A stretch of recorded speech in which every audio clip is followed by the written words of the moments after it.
अस्सलाम वालेकुम dear viewers, असांजे चैनल ते खुशामदीद। अॼु जी इन वीडियो में असां डिस्कस कंदासीं इंस्टीट्यूट ऑफ बिजनेस एडमिनिस्ट्रेशन जे बारे में। इंस्टीट्यूट ऑफ बिजनेस एडमिनिस्ट्रेशन में कहिड़ा कहिड़ा डिग्री प्रोग्राम्स हली रहिया आहिनि ऐं उन्हनि में केरु एलिजिबल आहे एडमिशन वठण जे लाइ। The Institute of Business Administration University of Sindh second oldest business school आहे। पाकिस्तान में ही 1979 में एस्टेब्लिश कयो वियो सिंध यूनिवर्सिटी में। इन में काफ़ी क्वालिफाइड टीचर आहिनि जंहिंमें तक़रीबन 22 PhD होल्डर्स टीचर आहिनि। इंस्टीट्यूट में काफ़ी डिग्री प्रोग्राम्स हली रहिया आहिनि जंहिंमें BBA ऑनर्स 4 ईयर आहे, MBA 4 इयर्स आहे, MBA ऑनर्स 2 इयर्स आहे ऐं MBA इवनिंग 2 इयर्स आहे, MPhil 2 इयर्स आहे ऐं PhD 3 ईयर आहे। BBA 4 years bachelor of business administration honours में तव्हांखे एडमिशन वठण जे लाइ तव्हां वटि HSC एटलीस्ट 60% सां हुजे त तव्हां एलिजिबल हूंदा एडमिशन वठण जे लाइ। ऐं ही सभु कोर्सेज ऐं सब्जेक्ट्स आहिनि जेके तव्हांखे पढ़ाया वेंदा ऐं लास्ट ईयर में तव्हां पंहिंजी स्पेशलाइजेशन सिलेक्ट कंदा जंहिंमें फाइनेंस स्पेशलाइजेशन आहे,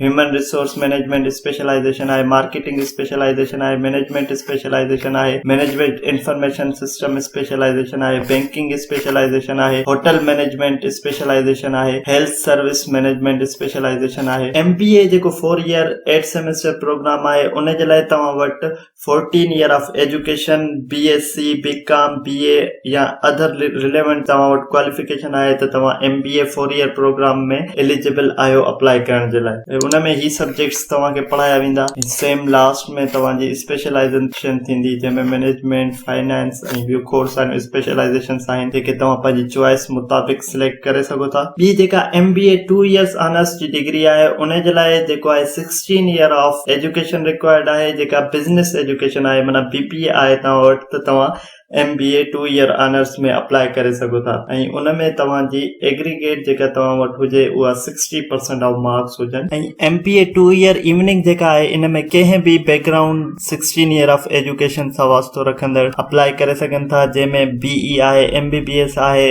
MA आहे, MSc आहे। तव्हां वटि 16 ईयर ऑफ एजुकेशन या इंजीनियरिंग या MBBS डिग्री आहे त तव्हां MBA इवनिंग में एलिजिबल आहियो अप्लाई करण जे लाइ। हुनजी बि कोर्स स्कीम आहे ऐं उन सां गॾोगॾु जेके स्पेशलाइजेशंस आहिनि उहे बि पूरी डिटेल हिते मौजूदु आहे। ऐं ॿियो ही MPhil प्रोग्राम आहे जंहिंमें 1 ईयर कोर्स वर्क हूंदो आहे ऐं 1 ईयर तव्हांजी रिसर्च हूंदो आहे ऐं ईअं ई बिजनेस एडमिनिस्ट्रेशन जेको आहे उहो PhD ऑफर करे रहियो आहे सिंध यूनिवर्सिटी में। इंस्टीट्यूट ऑफ बिजनेस एडमिनिस्ट्रेशन में डिग्री वठण खां पोइ तव्हां वटि एतिरियूं स्किल्स अची वेंदियूं आहिनि त तव्हां पंहिंजो बिजनेस स्टार्ट करे सघो था ऐं तव्हांखे कंप्लीट नॉलेज मिली वेंदी आहे त बिजनेस स्टार्ट कीअं कबो आहे, बिजनेस खे हैंडल कीअं कबो आहे, कारपोरेशन कीअं हलाइबी आहे ऐं उन जा लीगल एस्पेक्ट्स कहिड़ा हूंदा आहिनि, लीगल रिक्वायरमेंट्स कहिड़ियूं हूंदियूं आहिनि त इहो सॼो तव्हांखे ख़बर पइजी वेंदो। उन सां गॾोगॾु जॉब मार्केट में BBA वारनि जी ॾाढी डिमांड हूंदी आहे। इन में बैंकिंग सेक्टर थी वियो, फाइनेंस सेक्टर थी वियो, इंडस्ट्रीज में त मैन्युफैक्चरिंग आहे, सर्विस साइड आहे,